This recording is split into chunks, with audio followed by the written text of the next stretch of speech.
আজকে আজকে যে পরিস্থিতি হয়েছে ক্যাম্পাসে, অ্যাটলিস্ট আপনারা যদি কেউ দেখতেন, বিশ্বাস করেন আপনারা সারা জীবনের জন্য এই ছাত্রলীগ জিনিসটাকে যে কি পরিমাণ ঘৃণা করতেন বা ভয় পেতেন আপনারা জানেন না।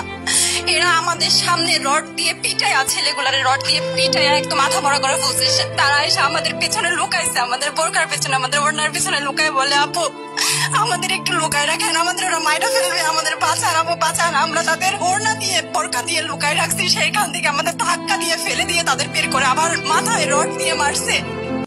এমন অবস্থা। এবং তারা আমাদের ক্যাম্পাসের পরিচিত মুখ, আমরা চিনি তাদের, তারা এই অবস্থা করছে, রাস্তায় একদম শোয়াই ফেলছে।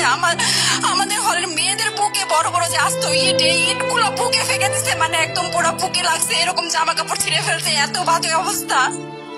অথচ আমার ব্যাচমেট, আমরা যাদের সাথে ক্লাস করি, একসাথে বসি, আমি তাদের একটা কথা বলতে দেখি না এগুলো নিয়ে, একটা কথা না। এবং তাদের নিউজ ফিডে গেলে দেখবেন তারা এখন এগুলাই সাপোর্ট করে যাইতেছে। কিচ্ছু বলার নাই। আমি কেমনে চাই এই মানুষগুলোর সাথে এত বছর ক্লাস করছি, বা আমি আরো 6টা মাস কিভাবে ক্লাস করবো আমি জানি না, আমি সত্যি জানি না।